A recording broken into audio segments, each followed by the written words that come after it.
guys. How's everybody doing out there? I hope everyone's doing great. Thank you so much for keeping tuning into the channel. This is another Truth Talk section, and I've organized the playlist now so you can find the Truth Talk section, you can find the Bible reading section, you can find story time section, and I also have a healing sound section now, natural healing sounds. But here we go, we're in the Truth Talk today. So today I want to talk about something that it's a very powerful truth for me. It's something that changed my life in so many ways. And okay, so let's get straight to it. The topic is today, the title is The Bible Speaks to You. Let that sink in for a second. The Bible speaks to you. Now, the reason why this is so significant to me is because I was always somebody who was told to believe. I was always told to have faith. I was raised in a community probably before the age that we've been coming now, where people are not really raised off of faith and religion. But we still had that when we were growing up, Not so much from our parents or our family, but it was more like from school, from institutions. My family really wasn't that spiritual or religious or ever even read. I don't think anyone in my family ever even read a single page of the Bible. They might have had it read to them by going to ceremony or whatever, but yeah, there was no one in my family who was really religiously or spiritually inclined or interested in the Bible. That, to me, it all came from school, when they still had that in school. But it seems to now be today that they don't really have these things anymore. There's so many different religions. They don't want to offend people with this like mass movement of people and migration and immigration and everywhere, population replacement. But that's all another topic anyway. My point is that I was always told to believe. I was always told to have faith growing up, from school, from what we say authority figures in life. But I never actually had it, I was always told to have it, and I tried to have it, but I never actually fully had faith to the point where I would just put anything on it, just 100% believe in it without any doubt, and place anything upon it like so many people in the Bible were called to do, make sacrifices and make huge gambles for faith, in the name of faith, take huge risks in the name of faith. I didn't have that kind of belief then, but what happened to me was, when I started to read the Bible by myself, away from ceremony and away from religious class in school and religious studies, when I started to actually read the Bible myself quietly in my own time, I realized that there is something very strange about this book. This is not like any other book that you'll ever read. It actually speaks to you, which is, it's like it's alive. It's like a living entity that can speak to you, which is just so bizarre. It's such an esoteric, mystical book that when you actually just give it a chance, when you actually just sit and read it, give it a chance, no matter how much of a doubter you are, it's undeniable. It's undeniable. You'd only be lying to yourself if you came away from spending any significant time and focus with the Bible. If you came away saying there was nothing to it, you would only be lying to yourself. Anyone who doesn't believe in its power just hasn't really given it a chance, in my opinion, because when I started reading it in my own time and noticing the way it was speaking to me. Now, how probably people are probably wondering, what do I mean by speaking to me, and how can I illustrate that? Well, like I just gave an example in the last Bible reading that I gave about how the weather was contrary yesterday, and the wind was blowing each this way and that way, and it was like whirly swirly like wind. It was so irritating, and I couldn't find anywhere where I could quietly read the Bible passage that I wanted to do. And so I was looking for a space, a quiet space on my walk, and I finally found like this kind of corner where two buildings meet at an angle, like this kind of an angle you can imagine, right? And at this, I was sitting here. I found a place to sit like here, where the two buildings meet, and it was like there was a stone jutting out that was like a ledge, right in the corner that I could sit in, right there in the corner where the two angles met. And as I sat there, the wind was calm. It wasn't blowing it upon me, and I could find that I could actually read from this space. So I opened it up. I started reading, and I always open the book up randomly. I never open it up like, okay, I'm gonna read this chapter from this passage. No, I always open it up randomly, just to see what comes up. And what came up as I was sitting on this cornerstone was the story about how Jesus was the stone that the builders rejected, and he became the cornerstone. Like,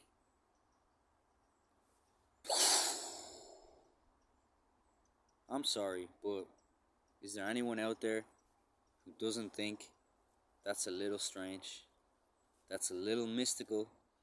That's a little esoteric? Something strange there, you know? I'll randomly sit on a cornerstone to read the Bible, and the exact story that randomly comes up is about Jesus being the stone the builders rejected and becoming the cornerstone. I mean, wow, guys. I mean, that's just one example. Like, this has happened to me so many times. So many times I can't even recall how many times it's happened to me that I'll pick up the Bible randomly, I'll open it randomly, and whatever happens to come up is so significant and pertinent and relevant to what's happening in my life at that moment. And that's why I say that the book, it speaks to you. It somehow knows what's happening in your life, what's happening in your heart, and it knows, it's like the perfect doctor. It knows the exact prescription and the exact instructions to give to you to heal you, you know, or at least just to help you to ease your burden a bit, you know. I mean, that was what changed me from being someone who tried to have faith, who was told to have faith, to somebody who just had an unbreakable faith, because I never had such a esoteric, mystical experience like I did reading the Bible. It was like a guardian angel, or a guardian, or a watcher, or a parent. It was like something that was constantly watching over me and giving me guidance along the way. It never forced me to pick it up. You know, it wasn't like a forceful guide that would ring your phone, you know, or knock your door and remind you to do what you had to do. It was more like something that just waited there for you to pick it up, you know. But whenever you picked it up, it would give you that guidance that you needed, you know. So that's why I bring this topic up today, about the Bible speaking to you. And it's the only book that I am somebody who's read a lot of books. I'm somebody who's dedicated my life to reading a lot of books. And I have I have read a ton of books on a ton of different topics, ton of different genres, and never in my life have I ever felt like a book is actually watching me, guiding me, speaking to me, acting as some kind of guardian in my life. I mean, it's undeniable. You just have to give it a chance, you know? That's really all you gotta do. It's just like they said, like what Jesus would say to the people he would make apostles. He would say, "Come and see." You know, I can try to explain it to you or sell it to you or convince you, but the best way for you to find faith is to come and see, you know. And if there really is nothing to it, if you really believe that there's nothing to it, then what harm can it do giving it a chance? You know, testing it out. If you believe it's a dud, if it's a blank, if it's sterile, if it has no power, then what's the harm in trying it out just to prove it to yourself? Because I guarantee you, if you give it a chance, if you give it a fair chance, it'll prove itself to you. And then it's just up to you to overcome your ego to be able to declare to other people that you were wrong. But some people, they can't do that, you know. They'd rather be wrong and win than be right and lose. So to them, they feel like they're winning. Their ego's getting some kind of boost by going around telling people what's wrong is right and what's right is wrong, because that's the way they thought things were, and they're just looking to confirm their own beliefs. You know, there's a lot of that out there. You know, confirmation bias they call it. You know, the problem's not with the Bible. You read the Bible, you give it a chance, I guarantee you it will do what it's supposed to do. The problem is with us. It's with our own ego. It's wanting to be right. We want to be the one who figures it out, you know, the mystery of life. So we can tell everyone else, and they can look at us, and we're the guru, and we're the savior. We're like Jesus, you know. But it's not like that, you know. With our little minds, with our short lifespans, how can we ever hope to understand and comprehend? You know, we know nothing. We know nothing. You know what I mean? We're blessed to have the Bible, just to give us a little bit of direction, orientation in life. You know, a lot of people reject it, but without that, you really are lost. You know, you really are just heading for inevitable trouble or doom. Nah, the book can save you from so much, you know, and a lot of people don't realize it's an acronym. Bible is an acronym, so Bible stands for the basic instructions before leaving Earth. That's what Bible stands for. So, if you ever want to get out of this earth, if you ever want to leave this place, you're probably going to anyway someday. That's the instructions to know where to go, what to do, how to prepare yourself for that time. But it's not just about the afterlife. It helps you so much in the forelife, in the current life. You know. So that's the True Talks today, guys. I don't want to overextend this and ramble off topic. I want to stay on topic and succinct. Thanks for being with me all this length. But yeah, that was the topic today. The Bible speaks to you, you know, and wherever you're at is what it will appear. as to you, you know. So like there's people who say that they're at war in there's people who are at war in their minds. You know, they have a violent, adversarial, domineering mentality. You know, they want to conquer, dominate. You know, just um, control, power. And so, like when them people read the Bible, when they pick up the Bible, what do they get from it? What does it appear as to them? I've heard that a lot of those people, when they pick it up, when they open it on random pages to read, they find like the book is just, they can't wait to put it down because all it does is foretell punishment for them. You know, they don't have the same experience with it that I do. It's like they're reading a different book. You know, because when they read it, it's like, it's just like a horror story or something. You know, they can't wait to put it down because it's just foretelling trouble, punishment, judgment, and they're like, nah, get it away from me. It's horrible, you know. But when I pick it up and read it, I'm not getting that, and other people are not getting that. So it's about how you're living and how you're moving. You know what I mean? The book is a bit of a chameleon. It's a bit of a shapeshifter.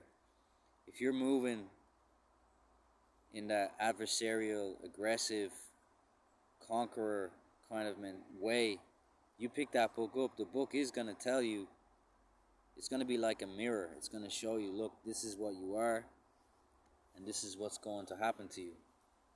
Because God doesn't approve of this way. You know what I mean? So it's going to tell you what ways God approves of. It's going to show you your faults. And then it's just up to you to overcome your ego, you know what I mean? To get real with yourself.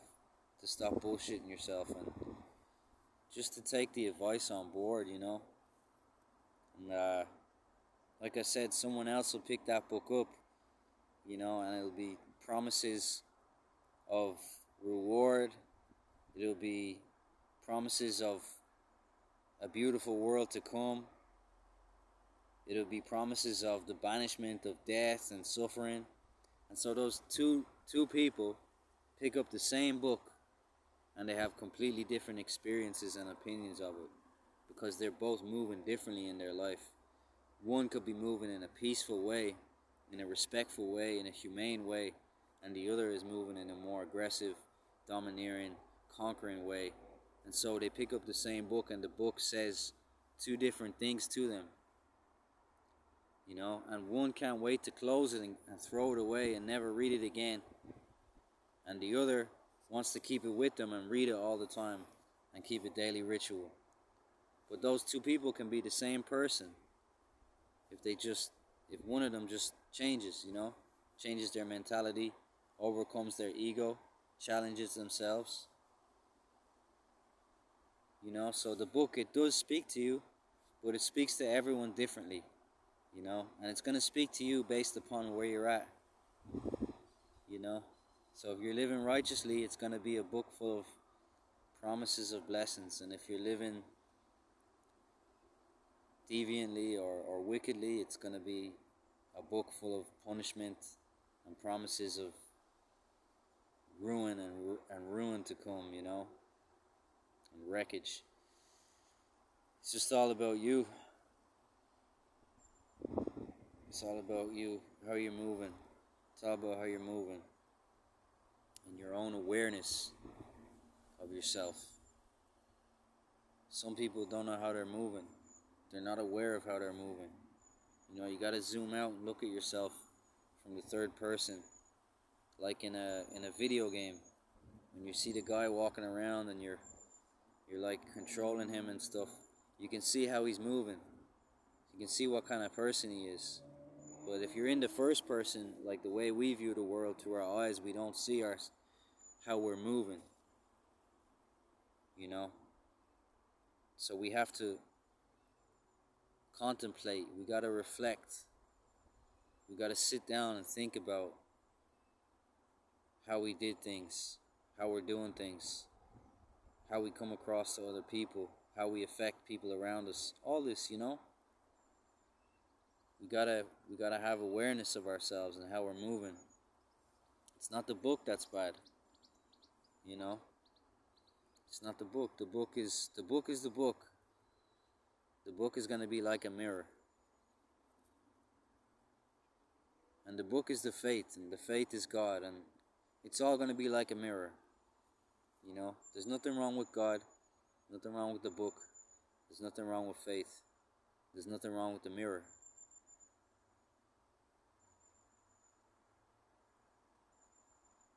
If there's something wrong, it's with us. Alright, guys, that's all I gotta say. Um, the last thing I'll say, okay, one last thing come to mind is that for me, there was a time when I hated the Bible and I couldn't stand reading it. And yeah, there's a story for another day. But there's another video I'm gonna make about how much I hated the Bible at one point. So if someone like me can turn around and learn to love it, to learn to love the mirror, then anyone can. You know. But I'm not gonna get into that because that's a whole other video's worth of content right there. I'll get into that on another video on another day. Until then, guys, God bless you. I love you all. And let's not break the mirror, no? God bless.